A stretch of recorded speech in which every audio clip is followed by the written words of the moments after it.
Hello students, welcome to channel self made tutorial. आज के lecture series में आप देखेंगे अमेरिकी स्वतंत्रता संग्राम का कारण, cause of American war of independence. इसमें हम अमेरिकी स्वतंत्रता संग्राम के कारण कौन कौन से हैं, अमेरिकी स्वतंत्रता संग्राम क्यों हुआ था, इसके बारे में आज के इस लेक्चर में हम लोग डिस्कशन करेंगे। तो सबसे पहले हम बात करेंगे अमेरिका की स्वतंत्रता की। अमेरिका में जो उपनिवेश कॉलोनीज जो इस्टेब्लिश थे, कितने कॉलोनीज थे? 13, यानी 13 उपनिवेश थे जो स्थापित किए गए थे यूरोपीय कंट्री के द्वारा। और वो 13 उपनिवेश ब्रिटेन से अपने को स्वतंत्र करते हैं, और ये सब संभव होता है अमेरिकी स्वतंत्रता संग्राम। यानी ये अमेरिकी स्वतंत्रता संग्राम में 13 उपनिवेश ब्रिटेन से स्वतंत्र होते हैं और इस तरह से अमेरिका की स्वतंत्रता घोषित की जाती है। तो हम टू द पॉइंट अमेरिकी स्वतंत्रता संग्राम के कारण जो है उस पर उससे पहले बात करेंगे कि अमेरिका की खोज कब की गई थी, अमेरिका की इतिहास कितनी पुरानी है, अमेरिका की खोज किसने की गई थी, कितने देशों के उपनिवेश स्थापित थे अमेरिका में, और अमेरिका में ही यूरोपियन कंट्री जो थे अमेरिका में ही उपनिवेश स्थापित करने को क्यों ललायत थे, इसके बारे में पहले हम लोग पढ़ेंगे। उसके बाद से बात करेंगे कि इसके कारण क्या है। तो कारण को तो ऐसे मुख्य रूप से 2 पार्ट में बांटा गया है, एक दूरवर्ती कारण और एक तत्कालिक कारण। दूरवर्ती कारण कहिए या एक सामान्य कारण और एक तत्कालिक कारण, क्योंकि कोई भी घटना यदि घटित होती है, कोई भी क्रांति होती है, कोई भी संग्राम होता है, वो अचानक से नहीं होता है। उसके घटना को घटित होने में, क्रांति फैलने में सदियों का असंतोष छुपा रहता है। लोगों की असंतोष जो है उससे राष्ट्र के प्रति, उससे व्यवस्था के प्रति सदियों से रहता है। बस तत्कालिक कारण में वो ऐसी घटना घटती है जो आग में घी का काम करती है। तो वही घटना थी तत्कालिक कारण में जिससे स्वतंत्रता संग्राम फूट पड़ा। तो उसके पहले हम चर्चा करेंगे ये इस वीडियो में, इस लेक्चर वीडियो में जो है आप पार्ट 1 यानी भाग 1 देखेंगे, जिसमें हम दूरवर्ती कारण या सामान्य कारण की चर्चा करेंगे। नेक्स्ट पार्ट जो आएगा उसमें तत्कालिक कारण की चर्चा करेंगे, इमीडिएट कॉज जो है उसकी चर्चा करेंगे। तो सबसे पहले मैं बात करती हूँ कि अमेरिका की खोज कब की गई थी। तो जैसे कि आपको यहाँ पे टॉपिक हो गया अमेरिकी स्वतंत्रता संग्राम का कारण, cause of American war of independence, दूरवर्ती कारण। ओके, तो अमेरिका या नई दुनिया का पता, अमेरिका का नाम पहले अमेरिका नहीं पड़ा था, तो इसे एक नई दुनिया कहा जाता था, न्यू वर्ल्ड। इसकी खोज की थी कोलंबस ने। कोलंबस का पूरा नाम जो है क्रिस्टोफर कोलंबस था। कहाँ का रहने वाला था? जिनेवा का रहने वाला था। बाद में उसका जो कर्म भूमि बनी वो बना स्पेन, और स्पेन ने ही उसे सहायता दिया समुद्री यात्रा के लिए। वह स्पेन के राजा को कन्विंस किया कि उन्हें सहायता दे ताकि वो समुद्र यात्रा पर निकले, नई दुनिया की खोज के लिए निकले। और नई दुनिया की खोज इसमें नाम रखा गया है, उसका मकसद या उसका उद्देश्य ये नहीं था कि नई दुनिया की खोज करना है या अमेरिका की खोज करना है, उसका मुख्य उद्देश्य था भारत की खोज करना है। क्योंकि मार्को पोलो जो था, मार्को पोलो इटली का ही रहने वाला था, और उसने, मैं थोड़ी सी कंफ्यूज भी हुई, मुझे लग रहा है कि इटली का ही रहने वाला था। तो उसने 13वीं शताब्दी में भारत की यात्रा किया था, और उसने एक पुस्तक लिखी थी जिसमें पुस्तक में उसने ये दिखाया था कि भारत किस तरह से एक सोने की चिड़िया है, खनिज संपदा से परिपूर्ण है। तो उसकी खोज में उस भारत की खोज में जाना चाहता था कोलंबस। इसके लिए उसका जन्म तो जिनेवा में हुआ था, लेकिन वो उसे सहायता मिली स्पेन से। वो बाद में स्पेन आ गया। तो कोलंबस जो था 1492 में 1492 में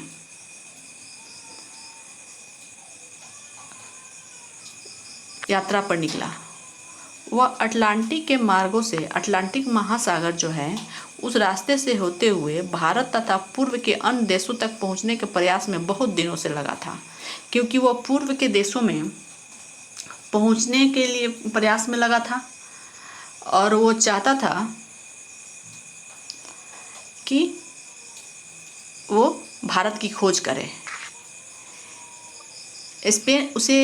स्पेन से सहायता मिली और 3 जहाज़ों के साथ एक साथ 3 जहाज़ गया। उसमें बहुत सारे लोग थे, जिसमें बहुत सारे चिकित्सक जो उनकी टीम में था, समुद्र यात्री, बहुत सारे ऐसे लोग थे। इसमें डिटेल मैं नहीं जाऊंगी, बस इतना ही समझिए कि 3 जहाज़ों में भर के वो अगस्त 1492 में अटलांटिक की यात्रा पर निकला।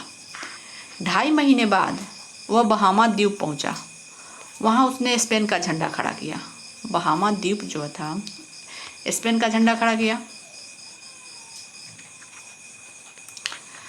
और वहाँ पे उसे ऐसा लगा कि वो भारत के करीब पहुँच गया है, क्योंकि वो वेस्ट में था और वेस्ट में उसने लगभग वेस्ट इंडीज़ के आसपास पहुँचा था। तो इसीलिए उसे लगा कि वेस्ट इंडीज यानी इंडीज, यानी उसे लगा कि हाँ, मैंने भारत की खोज कर ली है। इसीलिए उसने वहाँ के लोगों को लाल भारतीय भी कहा। वहाँ जो भी लोग मिले तो उसे लाल भारतीय कहा। किंतु यह तो कोलंबस की गलत फहमी थी, क्योंकि उसे लगा कि मैंने इंडिया की खोज कर ली है, लेकिन वो इंडिया की खोज नहीं कर सका। वो एक नई दुनिया की खोज किया और हालांकि उसे ये नहीं पता था कि उसने जिस दुनिया की खोज की, जिस नई दुनिया की खोज की, वो दुनिया जो था काफ़ी धन संपदा से परिपूर्ण था और बहुत वहाँ सोने की खानें थी। ये सब उसे जानकारी नहीं थी। बाद में वह आत्महीनता, आत्मग्लानि के कारण आत्महत्या भी कर लिया, क्योंकि वह यूरोप का सबसे बड़ा समुद्री यात्री समझा जाता था और उसे ऐसा अनुमान था कि वो भारत की खोज कर लेगा, लेकिन वो भारत की खोज नहीं कर पाया। 1 से 2 बार और भी गया, लेकिन वो नई दुनिया की खोज किया, लेकिन भारत तक नहीं पहुंचा। तो इस आत्मग्लानि में वो आत्महत्या कर लिया और इस तरह से उसने नई दुनिया की खोज तो कर ली। मैगलन जब निकला, मैगलन एक समुद्री यात्री था जिसने पूरे विश्व के चक्कर लगाया था। तो उसने कोलंबस के काम को पूरा किया। उसने अनाउंस कर दिया कि एक ऐसा देश मिला है जिसे नया दुनिया कहा गया और वहाँ उपनिवेश स्थापित किया जा सकता है। वो धन संपत्ति से परिपूर्ण है, वहाँ उर्वरक भूमि है, ऐसे बहुत सारी प्राकृतिक खनिज वगैरह जो है वहाँ पे है। तो बाद में अमेरिगो वेस्पुसी जो था वो गया उस नई दुनिया में और उसने उसका नाम अमेरिका रखा। अमेरिको वेस्पुसी जो था उसी के नाम पर नई दुनिया का नाम अमेरिका पड़ा। और इस तरह से कोलंबस ने अज्ञात रूप से ही अमेरिका का पता लगाया था और उसने उसे नई दुनिया का नाम दिया। अमेरिका का पता लगने के बाद अमेरिका की भूमि पर आधिपत्य जमाने के लिए अन्य देशों में होड़ लग गई, क्योंकि अमेरिका पता लगा अमेरिका इस तरह से परिपूर्ण था धन संपदा से, खनिज से, प्रकृति से, उर्वरक भूमि से, कि यूरोपीय लोगों में होड़ लग गई कि कैसे वहाँ पे अपने उपनिवेश स्थापित किए जाए। उपनिवेश का मतलब होता है कि जब कोई देश अपने से कमज़ोर देश पे पैसे निवेश करता है, वहाँ अपनी कंपनीज खोलता है और वहाँ के धन संपदा का यूज करता है, वहाँ एक अपना मार्केट बना लेता है, वहाँ वस्तुएं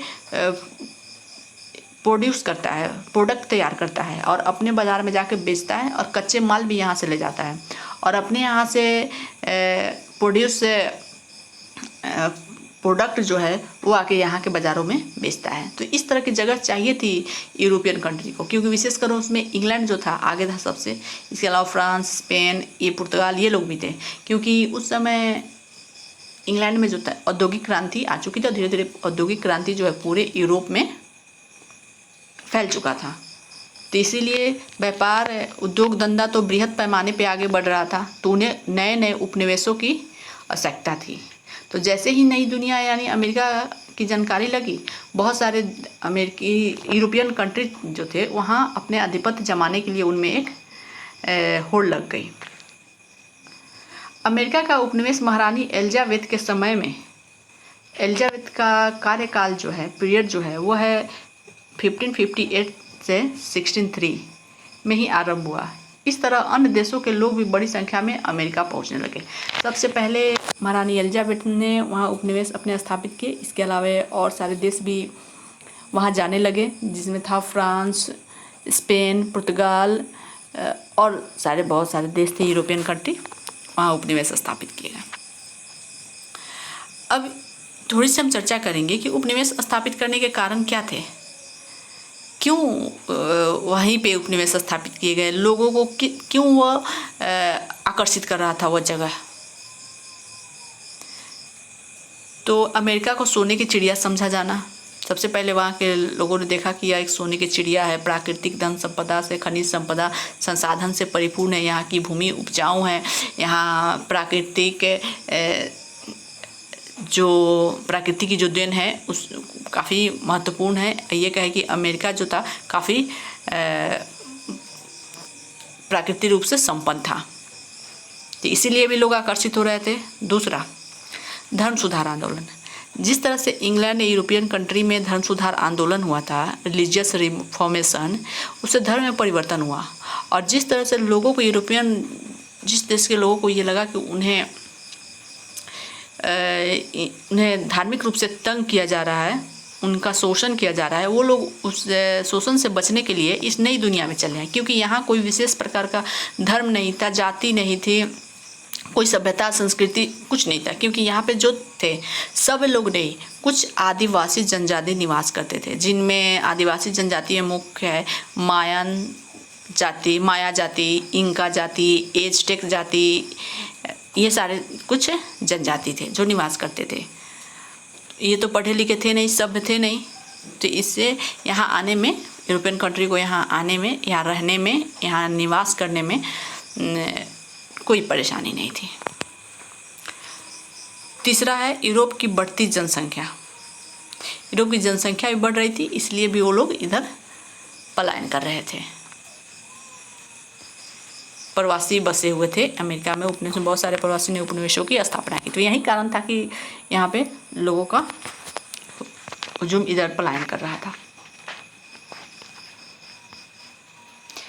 इस तरह से हम देखेंगे कि अमेरिका में 13 उपनिवेश स्थापित किए गए। कितने उपनिवेश स्थापित किए गए? 13। इन उपनिवेशों पर ब्रिटेन का अधिकार था। ब्रिटेन इनका आर्थिक शोषण कर रहा था। इनकी स्वतंत्रता को लेकर अमेरिकी उपनिवेशों और ब्रिटेन के बीच एक युद्ध छिड़ा, जो अमेरिकी स्वतंत्रता संग्राम के नाम से जाना जाता है। अब यही 13 उपनिवेश थे और ब्रिटेन के बीच एक युद्ध हुआ, जो अमेरिकी स्वतंत्रता संग्राम के नाम से जाना जाता है, और ये उपनिवेश ब्रिटेन से स्वतंत्र हो गए। अब आपके मन में ये लग रहा होगा कि ब्रिटेन के ही उपनिवेश क्यों थे, और कंट्रीज के भी तो थे। हाँ, बिल्कुल से, और कंट्रीज के भी थे, लेकिन ब्रिटेन जो था वो अपनी शक्ति के बल पे सब पे आधिपत्य जमाए हुए था। वहाँ पर तो फ्रांस, स्पेन, पुर्तगाल और जो छोटे छोटे कंट्री थे उनके भी उपनिवेश वहाँ पे स्थापित थे, उनकी भी कंपनियाँ वहाँ कार्य कर रही थी। तो इस तरह से, लेकिन ब्रिटेन सबसे शक्तिशाली था, जो उस पर अपना हुकूमत चला रहा था। अब हम आते हैं अपने मेन पॉइंट पे, जो है कि अमेरिकी स्वतंत्रता संग्राम के कारण। इसके कारण को अनेक भागों में बांटा गया है, लेकिन मुख्य रूप से 2 भाग हैं, जिसको हम लोग डिफाइन करेंगे पूरे डिटेल्स में। पहला कारण है दूरवर्ती कारण, रिमोट कॉज। दूसरा कारण है तत्कालिक कारण, इमीडिएट कॉज। तो आज के इस लेक्चर वीडियो में हम दूरवर्ती कारण के जो सब टॉपिक है उनकी चर्चा करेंगे।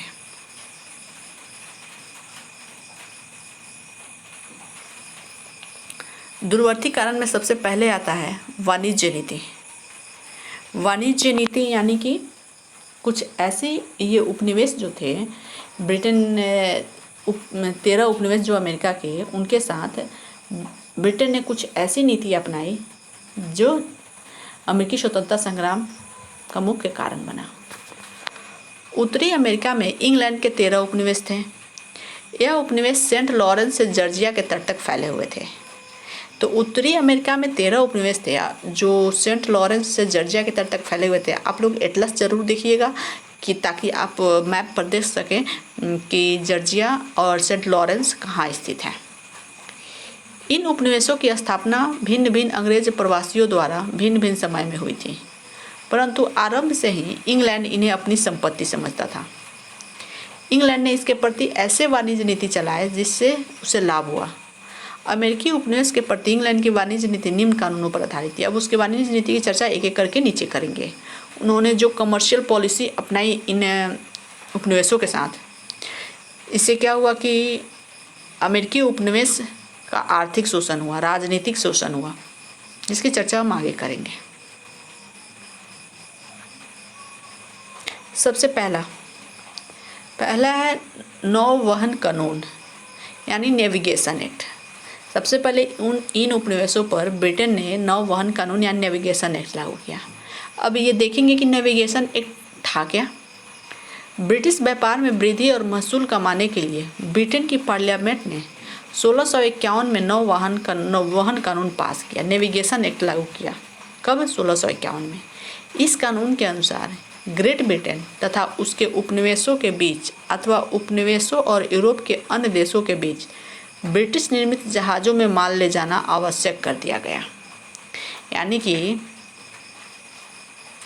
जो कानून बनाया, इस कानून के तहत उपनिवेश जो ग्रेट ब्रिटेन या यूरोपियन कंट्री के बीच जो आयात निर्यात करेंगे, जो मालों का आयात निर्यात होगा, वो बस ब्रिटिश जहाज़ पर ही होगा और उस पर नाविक भी जो रहेगा वो ब्रिटिश ही रहेगा। इस कानून से क्या हुआ कि उनके व्यापार की स्वतंत्रता नष्ट हो गई और नौवहन कानून ने, इस नेविगेशन एक्ट ने इनके व्यापार को बढ़ने नहीं दिया।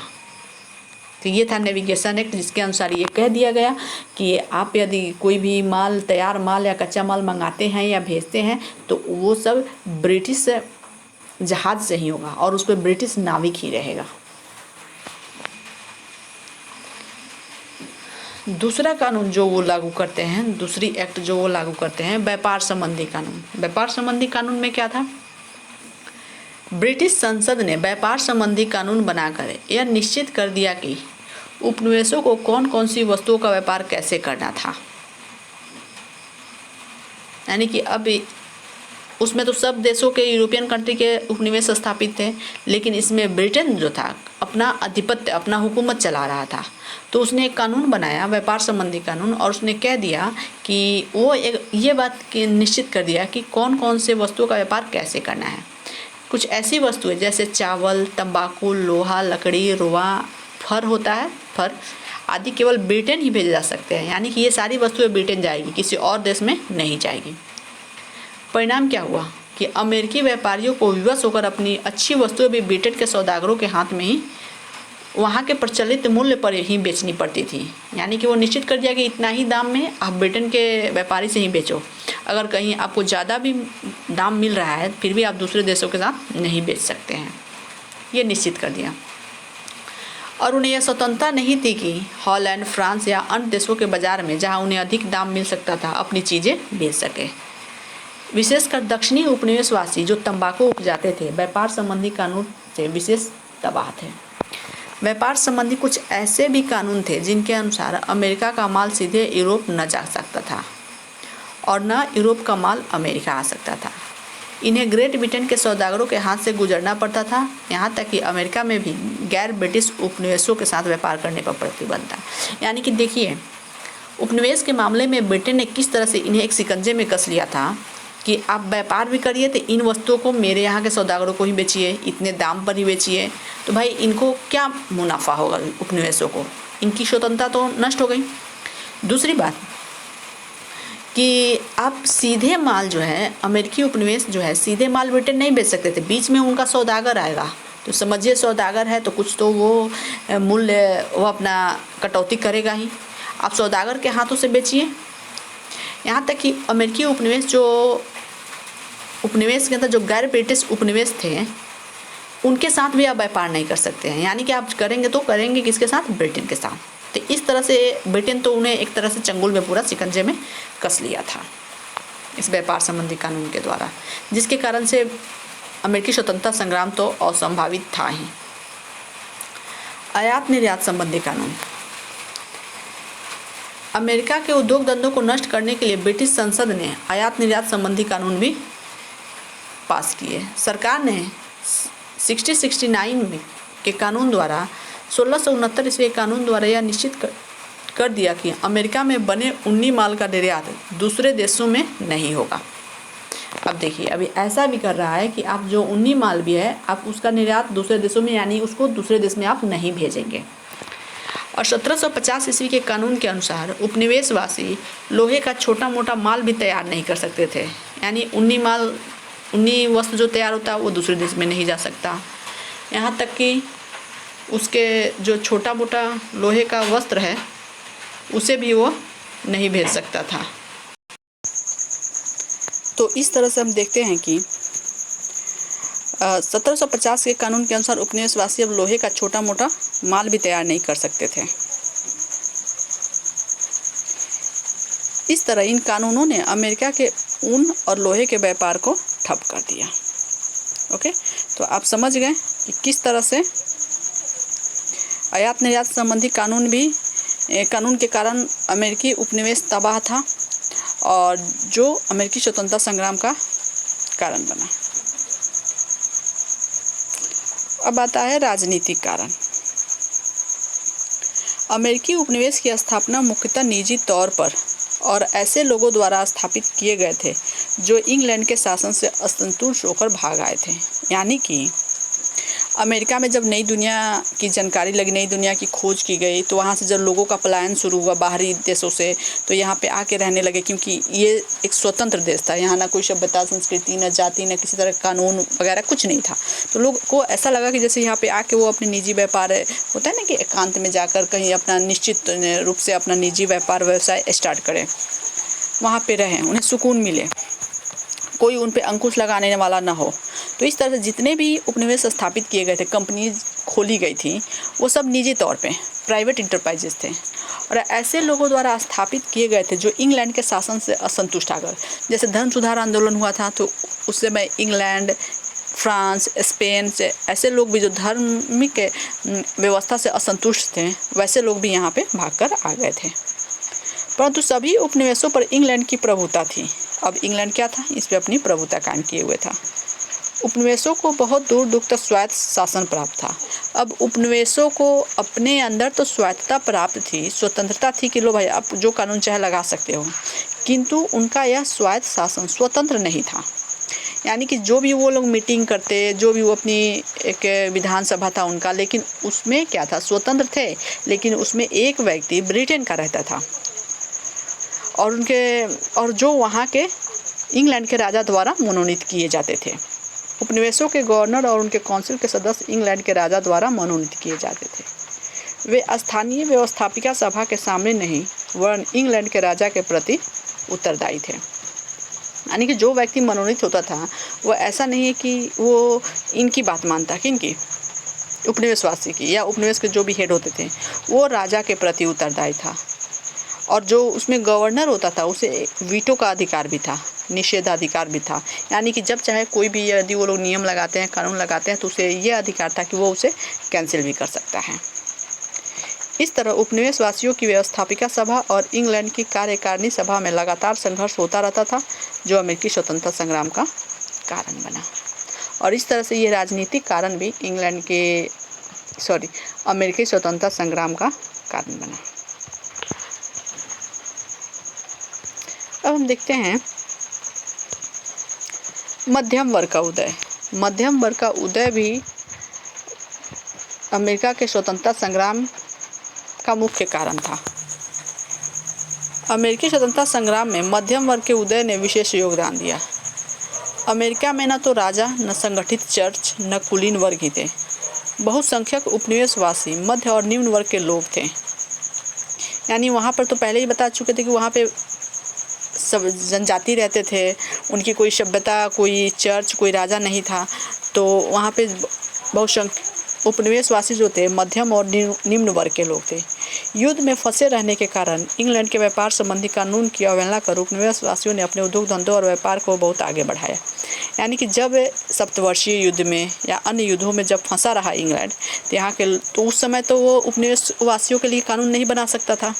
तो इसीलिए इसका फ़ायदा उठाकर उपनिवेशवासी जो है अपने उद्योग धंधे और व्यापार को बहुत आगे बढ़ाए। उनकी आर्थिक स्थिति सुधर गई, उनकी सैनिक स्थिति भी काफ़ी सुदृढ़ हो गई। सैनिक स्थिति कैसे सुदृढ़ हो गई कि क्योंकि कभी कभी अमेरिकी उपनिवेश के जो सैनिक होते थे, जब किसी युद्ध में ब्रिटेन के साथ लड़ते थे, तो इस बल पे ब्रिटेन कहीं दूसरे राज्यों पर जीत भी हासिल करता तो उन्हें अपनी सैनिक क्षमता का आभास होता था कि वो कितने मजबूत है। तो इस तरह से इसी बहाने उनकी सैनिक स्थिति भी काफ़ी अच्छी होती गई, जो उनके स्वतंत्रता संग्राम में उनके लिए काफ़ी लाभदायक साबित हुआ और उसका कारण भी बना। अब एक मुख्य कारण जो है वह है सप्तवर्षीय युद्ध के परिणाम। सप्तवर्षीय युद्ध जो था, अब देखेंगे सप्तवर्षीय युद्ध ने किस तरह से अमेरिका के स्वतंत्रता संग्राम को प्रभावित किया। सप्तवर्षीय युद्ध कब से कब तक चला? 1756 से 1763, 1656 टू 1663। अमेरिकी स्वतंत्रता संग्राम को प्रभावित किया सप्तवर्षीय युद्ध और ये असंभावी भी कर दिया। यह 1756 में आरंभ हुआ। इसमें एक ओर इंग्लैंड, प्रसा, दूसरी ओर फ्रांस, ऑस्ट्रिया, रूस, स्वीडन और सेवाएं थे। यह युद्ध 1763 में पेरिस की संधि के साथ समाप्त हुआ। सप्तवर्षीय युद्ध के दो परिणामों ने अमेरिकी स्वतंत्रता संग्राम को प्रभावित किया। अब तो ये सप्तवर्षीय युद्ध हुआ, पेरिस की संधि के साथ 1763 में समाप्त हो गया, लेकिन इसके जो परिणाम हुए वो अमेरिका के स्वतंत्रता संग्राम को काफ़ी प्रभावित किया। तो इस तरह से सप्तवर्षीय युद्ध भी कारण बना। सप्तवर्षीय युद्ध के परिणाम भी अमेरिकी स्वतंत्रता संग्राम का प्रमुख कारण रहा, जो 1756 और 63 के बीच हुआ। इसमें किस तरह से कौन कौन से देश, इंग्लैंड, प्रसा और एक तरफ, दूसरी ओर फ्रांस, ऑस्ट्रिया, रूस, स्वीडन और सेवाएं थे। यह युद्ध 1763 में पेरिस की संधि के साथ समाप्त हुआ। सप्तवर्षीय युद्ध के दो परिणामों ने अमेरिकी स्वतंत्रता संग्राम को प्रभावित किया। तो ये दो परिणाम जो थे अमेरिकी स्वतंत्रता संग्राम को प्रभावित किया, दो परिणाम कौन से थे, इसकी चर्चा हम करेंगे। तो सबसे पहला परिणाम तो यह था कि सप्तवर्षीय युद्ध के अंत के साथ ही अमेरिका में फ्रांसीसी संकट का अंत हो गया।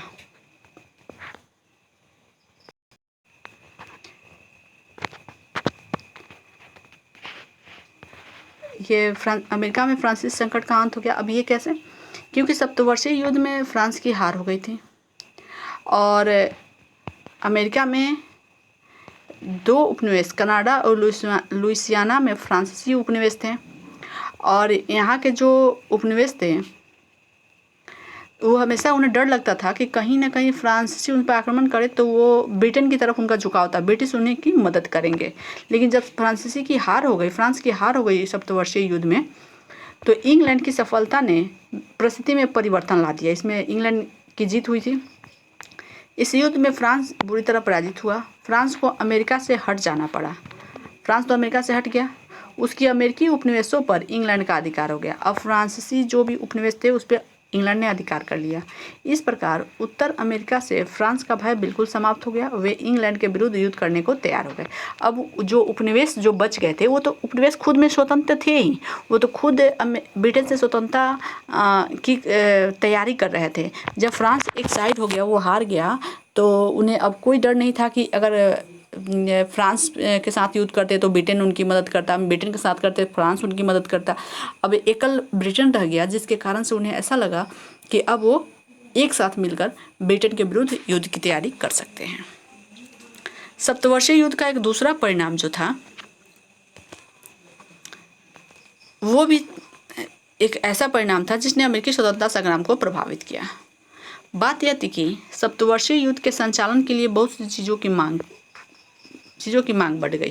यानी कि जब सप्तवर्षीय युद्ध हो रहा था, फ्रांस और ब्रिटेन एक दूसरे में उलझे हुए थे, तो उस समय बहुत सारे हथियार जो भी था उसकी मांग काफ़ी बढ़ गई थी। सभी तरह के कारोबार बड़े पैमाने पर चलने लगे थे। किसान और मजदूर भी लाभान्वित हुए, उन्हें मुँहमांगा दाम और पारिश्रमिक मिलने लगा। इस तरह उपनिवेशों की आर्थिक व्यवस्था में तेजी आई। अब युद्ध में फंसे होने के कारण इनकी ओर तो कोई ध्यान दे नहीं रहा था, तो ऐसी स्थिति में इनकी आर्थिक स्थिति जो थी काफ़ी अच्छी हो गई। इन्हें उद्योग धंधे काफ़ी आगे निकल गए। लेकिन युद्ध के अंत होते ही परिस्थितियाँ बदल गई। कारोबार में मंदी काल आ गया, खेत की पैदावार कम हो गई, लोगों में निराशा और असंतोष की आग भड़क उठी। इसी समय इंग्लैंड ने इन पर टैक्स लगाने का प्रयत्न किया और इस प्रयत्न ने उपनिवेशवासियों को क्रोधाग्नि भड़का दी और स्वतंत्रता संग्राम असंभावी हो गया। तो इस तरह से देखेंगे कि किस तरह से सप्तवर्षीय युद्ध ने अमेरिका के स्वतंत्रता संग्राम को प्रभावित किया। ये ऐसे दूरवर्ती कारण थे जिन्होंने अमेरिकी स्वतंत्रता संग्राम की पृष्ठभूमि तैयार करने में मुख्य भूमिका अदा की। पृष्ठभूमि कहें या अमेरिकी स्वतंत्रता संग्राम के रीढ़ तैयार करने में महत्वपूर्ण भूमिका अदा की है। आगे की क्लास में जो नेक्स्ट वीडियो आएगा उसमें हम तत्कालिक कारण की चर्चा करेंगे। अमेरिका के स्वतंत्रता संग्राम के तत्कालिक कारण की चर्चा करेंगे। इसीलिए आप cause of war of independence का पार्ट 2 देखना न भूलिएगा। उसमें तत्कालिक कारण इमीडिएट कॉज जो है उसकी चर्चा डिटेल्स में करेंगे। तो आप हमें ज़रूर बताएं कि आपको ये वीडियो कैसा लगा। वीडियो अच्छा लगा हो तो वीडियो को लाइक करें, अपने दोस्तों के बीच शेयर करें, क्योंकि ये टॉपिक जो है बहुत ही अमेरिका के स्वतंत्रता संग्राम का जो कारण, ये जो टॉपिक है बहुत ही इंपॉर्टेंट है। ये ऑनर्स हिस्ट्री ऑनर्स पेपर के विद्यार्थियों के लिए जो पार्ट 3 में पढ़ते हैं उनके लिए तो बहुत इंपॉर्टेंट है। तो आप लोग देखिए और चैनल को सब्सक्राइब करें। अगर किसी तरह के कमेंट या कोई आपका सुझाव हो तो कमेंट सेक्शन के माध्यम से हमें ज़रूर बताएं। हम फिर मिलते हैं एक नई वीडियो के साथ। तब तक के लिए धन्यवाद।